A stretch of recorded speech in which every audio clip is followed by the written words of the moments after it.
Hi everyone, I'm Ruby. And I'm Jack. Welcome to our channel. Oh, no. Ruby, I give up. I'm just gonna use a translation app for the rest of my life. Oh no, what happened? You were so excited about that party last night. I was, but then a guy asked me what I do for a living. I had the perfect sentence in my head. Subject, verb, object. It was grammatically flawless. And? I said it, and he just stared at me. Then he said, "Sorry, can you repeat that?" I felt like a robot trying to order pizza. I sounded like a textbook, Ruby, a dusty, boring textbook.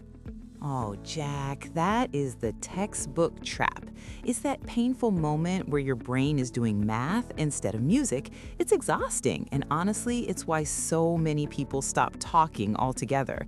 You aren't failing, you're just stuck in student mode. Student mode, exactly.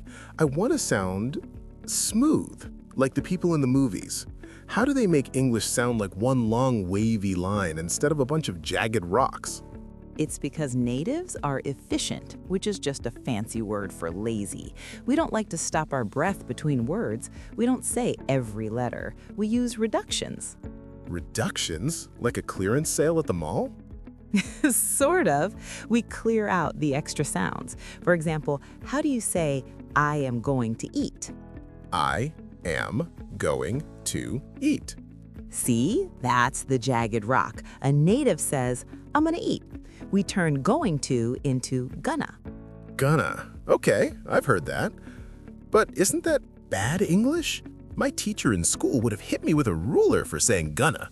In a formal essay, sure, but in a conversation, if you say, "I am going to," you sound like you're announcing a royal decree. To sound native, you need to embrace the flow. Try this one. Want to. Wanna. Exactly. Now try saying, "I want to go to the park." I wanna go to the park. Oh, that felt faster. Much faster. We do it with have to into have to and got to into gotta, too. Okay, gonna and wanna. I can do that. But what about the speed? Everyone talks so fast. My ears can't keep up, so my mouth definitely can't. That's because you're trying to build the car while you're driving it. You need to try shadowing. Shadowing? Wait, like a ninja? Am I going to follow people in the street and whisper what they say? Because that sounds illegal, Ruby.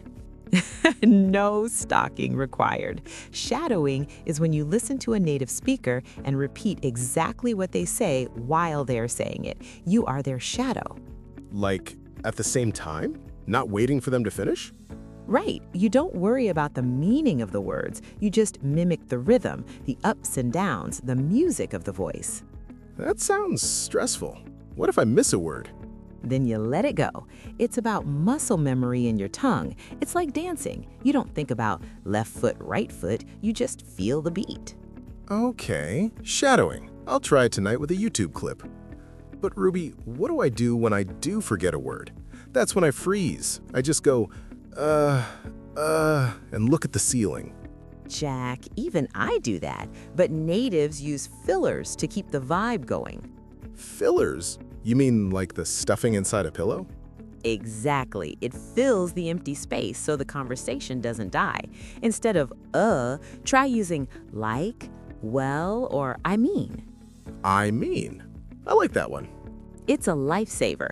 If you're thinking, just say, well, it's kind of like. It gives your brain 5 seconds to find the word while your mouth stays in English mode. So instead of I want coffee, I say, well, I mean, I'd really love a coffee. Yes, that sounded so natural. You didn't look like you were struggling. You just looked like you were thinking. But what about the ending? Whenever I finish talking, I just stop. It feels like I've hit a wall. People just stare at me waiting for more. That's the abrupt ending. It happens because you're so relieved to finish the sentence that you just quit. To sound native, you need a soft landing. Use tags like, you know, or and stuff. And stuff? That sounds so vague. It is, but it tells the other person, I'm done speaking, now it's your turn. Instead of saying, I like movies, say, I'm really into movies and stuff, you know? I'm really into movies and stuff, you know? Wow, I sound like I actually live here. You really do. Okay, let's try a harder scenario. You're at a coffee shop. It's loud. The barista is in a rush. You want to order a latte, but you also want to ask if they have oat milk. Okay, deep breath. Excuse me, do you have oat milk? I would like a latte.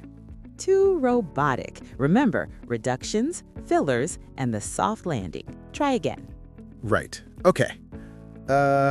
Hey, do you guys, have any oat milk? I'm gonna grab a latte if you do, you know? Jack, that was perfect. You used like as a filler, gonna as a reduction, and you know as your soft landing. The barista wouldn't even blink. They just say sure thing and make your drink. It feels so much lighter. It's like I'm not carrying a heavy dictionary in my mouth anymore. That's because you're finally letting the language work for you instead of you working for the language. I feel like a gonna and wanna ninja. Close enough. Jack, this was huge. I feel way less heavy, if that makes sense. It makes total sense. You're doing great, Jack, really. I think I'm actually excited to talk to someone now. Maybe I won't use that translation app after all. Good, because your real voice is much better. Thanks, Ruby. Anytime. Since you're feeling so confident, would you like me to show you the 5 most common slang words that natives use every single day? Oh, absolutely. Let's do it.